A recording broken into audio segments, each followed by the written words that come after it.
যদি আমাদের বুকের রক্ত দিতে হয় আমরা সেই রক্ত দিতেও প্রস্তুত, কিন্তু আমাদের দাবি মেনে নিতে হবে।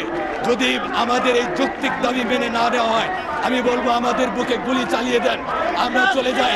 আমরা চাই না এই 30টি, আমরা চাই না এই 30, আমরা চাই না এই 30, আমরা এই বাংলার জমিনে এই বৈষম্য চাই না। আমরা 35 চাই। আমাদের প্রতি করুণা নয়, আমাদের প্রতি কোনো করুণা দেখাইতে হবে না।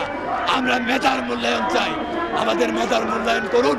দেশকে পরিচালনা করার জন্য আমাদের মেধাকে মূল্যায়ন করুন। আমাদেরকে সুন্দরভাবে পরীক্ষা দেওয়ার জন্য ব্যবস্থা করে দেন। আমরা মেধাবী, আমরা মেধাবী, আমরা শুধু সুযোগ পাচ্ছি না, আমরা সমাজ থেকে বঞ্চিত। আমরা ঘরে গেলে মুখ দেখাইতে পারি না, আমরা ভাইবা দিলে চাকরি হয় না। ইতিপূর্বে কয়েকটা ভাইবা দিয়েছি। এই আওয়ামী লীগ, এই স্বৈরা শাসকের লোকেরা ভাই কোন দল করেন আপনি? আওয়ামী লীগ করেন না বিএনপি করেন? আমরা কোনো জবাব দিতে পারি না। এইটা কি ধরনের অত্যাচার? আমরা মেধাবী, আমাদেরকে আমি ইতিমধ্যে কৃষি সংগঠনে ভাইবা দিয়েছি, হাইকোর্টে ভাইবা দিয়েছি, বিভিন্ন জায়গায় ভাইবা দিয়েছি। আমি জেনে চাই প্রধানমন্ত্রীর গোয়েন্দা সংস্থাকে ভাইবা দিয়েছি, আমার চাকরি হচ্ছে না। আমাকে ডাইরেক্ট বলে কোন দল করেন? এটা কি ধরনের আচরণ? আপনি মেধার মূল্যায়ন করুন। আমরা মেধাবী, আমাদের যৌক্তিক দাবি আমাদের 35কে মেনে নেন। আমরা যেন নিয়োগ পরীক্ষা দিতে পারি, আমরা যেন সুন্দরভাবে আমাদের যে মেধাবী আমরা সেটা যেন দেশের স্বার্থে যেন ব্যয় করতে পারি।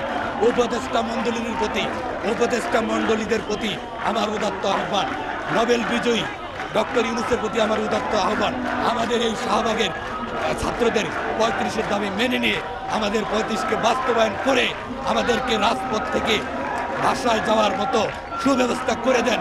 আমরা যেন হাসি মুখে বাসায় গিয়ে অন্তত পড়াশোনা করে আমরা যেন একটা সরকারি চাকরি পেয়ে আমরা যেন আমাদের মা বাবার মুখে হাসি ফোটাতে পারি। আমরা চাই জাস্ট আমাদের চাকরি বয়সীমা 35 করে দিন। 35 করে দিলে আমরা আমাদের সবাই যার যার মতো বাড়িতে ফিরে যাব। আমাদের দাবি একটাই, সেটা হলো 35। চাকরিতে প্রবেশের বয়সীমা 35, এটাই দাবি। আজকে না তো, এই আন্দোলনটা তো আপনার 10-12 বছর ধরে চলতেছে না, আমরা রেগুলারলি করছে। এর আগে যে স্বৈরাচারী সরকার ছিল তারা আমাদেরকে বারবার নির্যাতন অত্যাচার চালিয়েছে, তারপর আমরা দমে যাই। আপনারা জানেন যে আমাদের সংবিধানের 29 অনুচ্ছেদে স্পষ্ট লেখা আছে যেখানে নিয়োগের ক্ষেত্রে সমান অধিকার হবে, সেখানে জাতি, ধর্ম, গোত্র বা কোনো কারণেই বৈষম্য করা যাবে না। তাহলে আপনারা দেখুন যে আমরা যারা সাধারণ আমাদের জন্য 30, এবং যারা মুক্তিযোদ্ধা এবং যারা জুডিশিয়ারি পরীক্ষা দিচ্ছে এবং ডাক্তারদের জন্য এবং যারা উপজাতি তাদের জন্য কেন 32?